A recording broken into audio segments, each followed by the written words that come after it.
எங்க போற? ஐயோ விடுங்க, பசங்க இருக்காங்க. இத்தனை வருஷத்துல உன் பக்கத்துல பகல்ல ஒரு நாள் கூட வரவே முடியலையே. எத்தனை நாள் உன்னை கேட்டிருக்கேன். ஐயோ, எப்ப பார்த்தாலும் இந்த வீட்டுல யாராவது இருந்துகிட்டே இருக்காங்க. பிள்ளைங்களும் வேலைக்காரங்களும் இல்லாத நேரத்துல நான் உன்னை தனியா சந்திக்க தான் பிளான் பண்ணி இந்த அடியவே வாங்கின தெரியுமா? என்னங்க நீங்க எப்ப பாரு நடக்காத விஷயத்த பத்தியே யோசிச்சுக்கிட்டே இருக்கீங்க. நடக்கும், நடக்க வைக்கிறேன். என்கிட்ட ஒரு நல்ல ஐடியா இருக்கு. என் புத்தியை யூஸ் பண்ண போறேன். இந்த நாளை நான் மிஸ் பண்ண போறதில்ல. பாக்குறியா?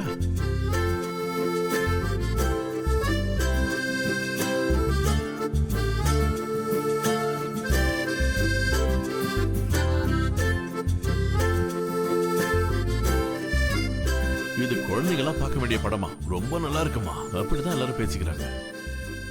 எதுக்காக நம்ம படம் பார்க்கிறோம்? அதான் எதுக்குன்னு கேக்குறேன். எனக்கு தெரியாது. தெரியாது, அதான் பிரச்சனையே. வாங்க, ஒரு சினிமாவுல இருந்து நம்ம ஒவ்வொரு விஷயத்த கத்துக்கலாம். அதுக்காக தான் இப்ப நீங்க 2 பேரும் சினிமா பார்க்க போறீங்க. டைம் ஆயிடுச்சு. எல்லாருடைய அன்பா பழகணுங்கிறதா இந்த சினிமாவோட கதை. நீங்க 2 பேரும் அந்த படத்தை பார்த்து நல்லா புரிஞ்சுக்கணும். அதனாலதான் அப்பா உங்களை இந்த படத்துக்கு அனுப்புறேன். அப்புறம் நீங்க 2 பேரும் இந்த படத்துக்கு வரல? அது அப்பாவுக்கு சினிமாக்குள்ள போற பழக்கம் இல்லைன்னு உங்களுக்கு தெரியாதா? அது மட்டும் இல்லாம இந்த மாதிரி படத்தை எல்லாம் நான் முன்னாடியே பார்த்துட்டேன். ஆமா ஆமா, அப்பா முன்னாடியே பார்த்துட்டாரு. அவர் எந்த படம் பார்த்திருப்பாருன்னு யாருக்கு தெரியும்? ஓய முடும். சரி அப்பா அம்மா. சரி, நீங்க முதல்ல போய் படம் பார்த்துட்டு வாங்க. அம்மாவை நான் பாத்துக்கிறேன். அப்பா, நீங்க சர்ச்சில் கடைசியா அடி வாங்குனீங்களே, அப்ப என்ன கத்துக்கிட்டீங்க சொல்லுங்கப்பா. ஓடி போயிட்டு டேய் பசங்களை பாத்துக்கடா. சரி.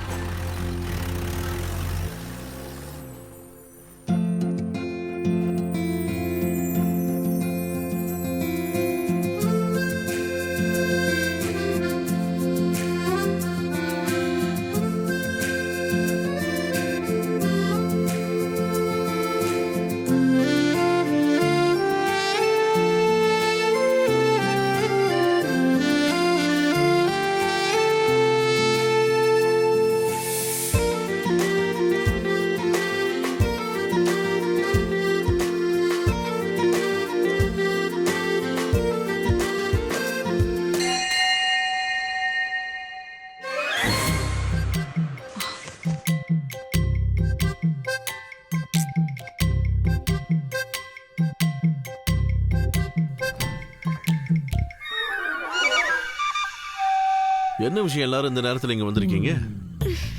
என்னத்த சொல்றது, எங்க வீட்ல கரண்ட் போய் 2 மணி நேரம் ஆகுது. உடனே வர மாதிரியும் தெரியல. அங்க லைன்ல ஏதோ வேலை பாக்குறாங்க. பசங்க ஏதோ டிவில சினிமா பாக்கணும்னு சொன்னாங்க. அங்கேயே ஏன் நின்னுட்டு இருக்கீங்க? சீக்கிரமா வாங்க உள்ள. இது நம்ம வீடு தானே, எதுக்கு வெக்கப்பட்டுட்டு நிக்கிறீங்க? எங்க உங்க வீட்டுக்கார காணோம்? அவர் எங்க உளுந்து கிடக்குறாருன்னு யாருக்கு தெரியும்? ராத்திரியானாதான் வருவாரு 4 கால்ல. அதுக்கப்புறம் நான் ஏதாவது பேச முடியுமா? மூக்கு மேல கோவம் வந்துரும். தெரியாம தப்பா ஏதாவது பேசிட்டா என்ன அடிப்பாரு. வாங்கடி உள்ள. இல்ல, உங்க வீட்டுக்காரர் இருந்திருந்தாருன்னா எல்லாரும் ஒன்னா சேர்ந்து ஒரு குடும்ப படம் பாத்துருக்கலாம். அதனாலதான் கேட்டேன், வேற ஒண்ணும் இல்ல. அவர் இல்லாம இருந்தாதான் எங்களுக்கு ரொம்ப நல்லது. சரி, நீங்க மட்டும் போய் படம் பாருங்க. என்ன அந்த டிவி ஆன் பண்ணி விடு, அவங்க சினிமா பாக்கட்டும். போ. இந்த காலத்துல இப்படி ஒருத்தவங்க கிடைக்கிறதுக்கு நாம கொடுத்து வச்சிருக்கணும். ஆமாமா, கரெக்ட் தான். பூச்சி அதிகமா இருக்கோ? ஆமாமா. வணக்கம். யாரு? குணா அண்ணனா? என்ன புதுசா இந்த பக்கம் வந்திருக்கீங்க? புதுசா ஒரு விஷயத்தை தொடங்கி வைக்கலான்னு தான் நான் இந்த பக்கம் வந்திருக்கேன். நான் அன்னைக்கு சொன்ன டொனேஷன் விஷயம் என்னாச்சு? சோமாலியால கஷ்டப்படுறவங்களுக்கு சாப்பாடு போடுறதுக்காக. அதெல்லாம் நல்ல விஷயம்தான். ஆனா நீங்க கேக்குற அளவுக்கு என்கிட்ட பணம் இல்ல. ஒரு 500,000 பார்க்கலாம். யாருக்கு வேணும் 500 ரூபா? இது நீ வழக்கமா சொல்றதானே? எப்ப கேட்டாலும் இதே தான் சொல்ற. இதே வேற கட்சிக்காரன் கேட்டான்னு வையே, உடனே நீ அள்ளி கொடுத்துருவ. அப்படிலாம் பேசாதீங்க. உங்க கட்சி தலைவர் தொண்டர்னு யாரு வந்து என்கிட்ட கேட்டா கூட அது பண விஷயம் இல்லையா, நான் கொடுக்க மாட்டேன். இதுக்கு மேல நீ ஒரு வார்த்தை பேசாத. வெட்டி பசங்க நிதி திரட்டுற மாதிரி நான் பண்றதை நீ நினைச்சுக்கிட்டியா? வரலாற்றை கொஞ்சம் கத்துக்கையா மிஸ்டர் ஜாய். பாரிஸ் கம்யூனை பத்தி நீ ஏதாவது கேள்விப்பட்டிருக்கியா? சிக்காகோ போராட்டத்தில் கலந்துக்கிட்ட தொழிலாளிகளை பத்தியாவது நீ கேள்விப்பட்டிருக்கியா? குலேபியன் காட்டில் நடந்த கொரில்லா யுத்தத்தை பத்தி, அல்பேனியாவை பத்தி, உலக மயமாக்கல் பத்தி, காரல் மார்க்ஸ பத்தியும், ஏங்கல்ஸ பத்தியும், லெனினை பத்தியும், ஸ்டாலினை பத்தியும் கேள்விப்பட்டிருக்கியா நீ? இல்லையே. வேற என்னதான் தெரியும்?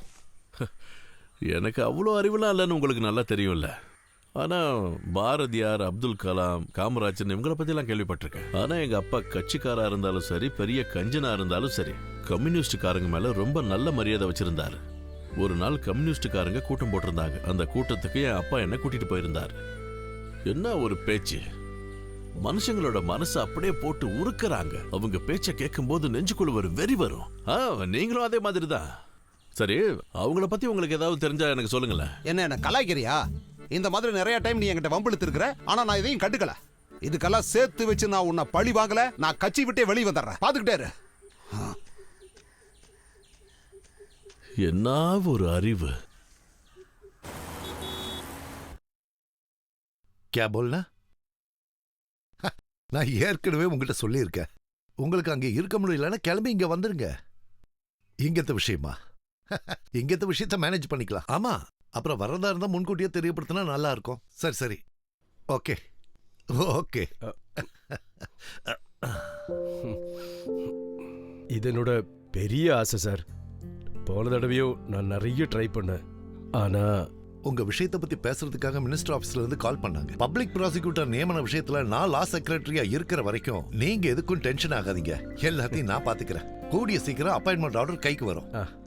சரி, தேங்க்யூ சார். நீங்க கிளம்புங்க. ரொம்ப தூரம் போகணும்ல. சரி சார். அப்புறம் எனக்கு கொஞ்சம் உங்க உதவி தேவைப்படுது. தேவைப்படுறப்போ நான் கூப்பிடுறேன். என்ன விஷயம்னு அப்ப சொல்றேன். இது டெல்லி விஷயங்கிறது மட்டும் இப்போதைக்கு தெரிஞ்சா போதும். சரியா?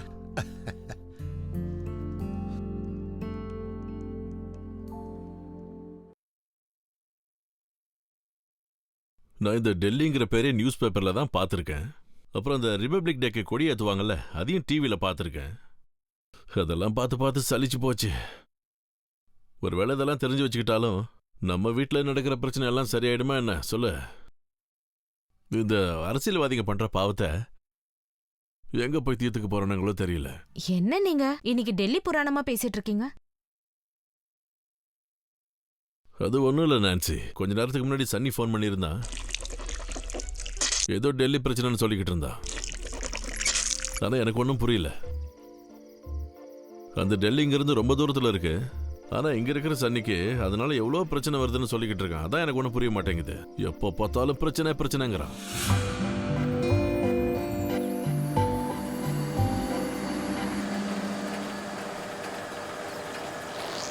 இன்னைக்கு மொத்தம் எத்தனை ஷீட்டு? மொத்தமா 45 தான். 2 3 நாளா மழை பெஞ்சுக்கிட்டே இருந்ததுல, அதான் பரவாயில்ல. இன்னைக்கு நின்றுடுச்சு போல இருக்க. வாடா வைக்கல.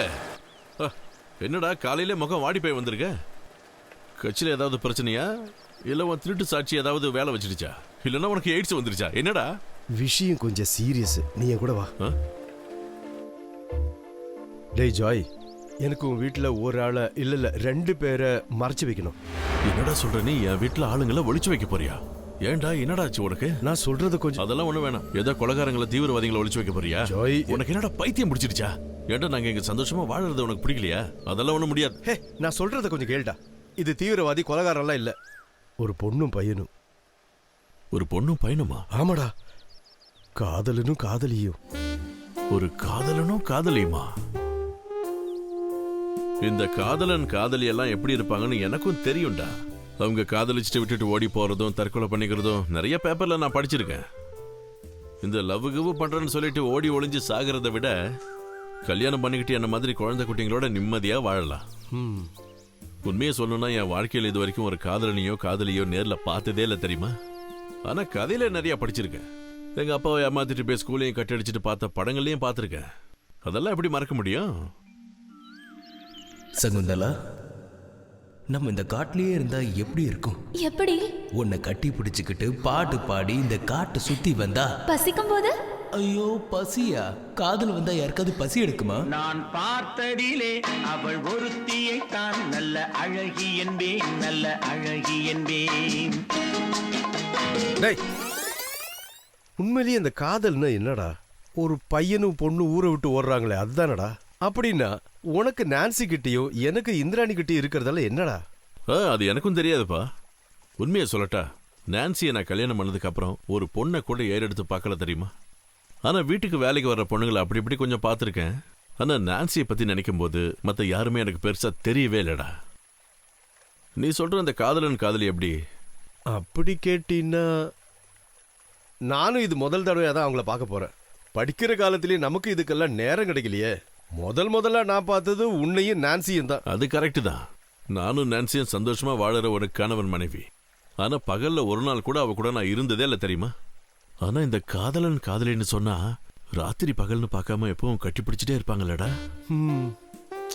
நமக்கு இதுக்கெல்லாம் கொடுத்து வைக்கிறடா ஜாய். அப்பெல்லாம் ரப்பர் தோட்டத்துல பொண்ணுங்க பின்னாடி பம்மி நடப்பிய அப்பயோ உனக்கு தெரிஞ்சிருக்கணும். நாமளும் காதல் பண்ணியிருந்தா அப்படி இருந்திருக்கோம். போனது போச்சு. ஓடி போயிட்டு ஹோட்டல்லாம் தங்கிட்டு இப்ப திரும்பி வராங்கன்னா என்னவா இருக்கும்? ஒருவேளை கர்ப்பமோ? நீ உண்மையை சொல்றா? எனக்கு சத்தியம் பண்ணு. ஒருவேளை கர்ப்பம் ஆயிட்டு அப்புறம் கலைக்கிறதுக்கு என்கிட்ட வந்தாங்கன்னா நிச்சயமா நான் ஹெல்ப் பண்ண மாட்டோமா சொல்லிட்டேன். எனக்கு அதெல்லாம் கேட்டாலே அருவருப்பா இருக்கும். ஓ பெரிய உத்தம. அன்னைக்கு கல்யாணி ஆசாரியோட பொண்ணுக்கு 5000 ரூபாய் எண்ணி கொடுத்தியே, அது எதுக்கு? ஞாபகம் இல்ல போல இருக்கு. டேய் சத்தம் மட்டும் பேசுறா வா. டேய் அப்பா அவ என்னை ஏமாத்திட்டாடா. அவளுக்கு கர்ப்பமோ இல்ல ஒண்ணு இல்ல. அது என்ன வேணாலும் இருக்கட்டும். ஆனா இது அந்த மாதிரி இல்ல. இந்த பையன் அவளோட முடிய கூட தொட்டது இல்ல. இது அவங்க 2 பேரையும் நேரா கூப்பிட்டு பார்த்து பேசி புரிஞ்சுக்கிட்டு. ஓஹோ, அப்ப நீ வக்கீல்னு சொல்லிக்கிட்டு இந்த வேலையை தான் பாத்துக்கிட்டு இருக்கியா? எனக்கு இதெல்லாம் தேவைப்படும் வச்சுக்கோய. டே எனக்கு இந்த விஷயத்துல இப்ப எதுக்கு இன்ட்ரெஸ்ட்னு கேட்டீங்கன்னா, பப்ளிக் ப்ராசிக்யூட்டர் வேலைக்கான என்னோட ஃபைல டீல் பண்ற லா செக்ரட்டரி யோகராஜ் சாரு காதலியோட சித்தப்பா. அவருக்கு இந்த பொண்ணு ரொம்ப பிடிக்கும். இதத்தான் அன்னைக்கு செக்ரட்டரியேட்ல வச்சு அவர் சொன்ன டெல்லி விஷயம். நம்ம இத கொஞ்சம் சரியா டீல் பண்ணணும். அதுக்காக உன் உதவி எனக்கு தேவை. இல்ல நீ அவங்கள உன் வீட்டுல ஒளிச்சு வைக்க வேண்டியதானே? உனக்கு தெரியும் இல்ல ஜாய், இந்திராணிய பத்தி ஒரு 10 பத்திரத்துல பப்ளிஷ் பண்ற மாதிரி இருக்கும் அவ பேச்சு. அதுவும் சரிதான். அதாவது இதுல நான் 2 விஷயத்தை யோசிக்கிறேன். ஒன்னு, உனக்கு பப்ளிக் ப்ராசிக்யூட்டர் வேலை கிடைக்கும். அது உன்னோட ரொம்ப நாள் ஆசை. இன்னொன்னு, என் வாழ்க்கையில முதல் தடவையா அந்த காதலனையும் காதலியையும் பார்க்க போறேன். நீ ஒன்னும் கவலைப்படாதடா, நான் ஏதாவது ஒரு வழியை பண்றேன். ஆனா நான்சியை சமாதானப்படுத்துறது கஷ்டம். அதை என்கிட்ட விட்டுரு, நான் பாத்துக்கிறேன். நான்சியை நான் சம்மதிக்க வச்சுக்கிறேன்.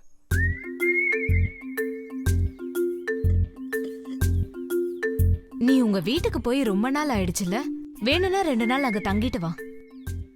இது புதுசுதான், என் பொண்ணுக்கு பத்தல. உன் அக்கா பொண்ணுக்கு கொடுத்துரு. எனக்கு இப்பவே போகணும்னு அவசியம் இல்ல. என்ன நீ இப்படி சொல்ற? அம்மா அப்பாவா அடிக்கடி போய் பாத்துட்டு வர வேண்டாமா என்ன? நீ எப்ப திரும்பி வந்தா போதும்னு நான் மேரி அம்மா கிட்ட சொல்லி அனுப்பி விடுறேன். நானே வீட்டுக்கு போகணும்னு கெஞ்சி கேட்டா கூட நீங்க என்ன வீட்டுக்கு போக விட மாட்டீங்க. என்னாச்சுக்கா உங்களுக்கு? இங்க ஏதோ விசேஷமாக்கா? ஒரு விசேஷமும் இல்ல. நீ எதுக்கு தேவையில்லாத விஷயத்தெல்லாம் கேட்டுட்டு இருக்க? நான் ஒருவேளை எங்க வீட்டுக்கு போனாலும் போவேன். அதனால்தான். நேரம் ஆயிடுச்சு பாரு.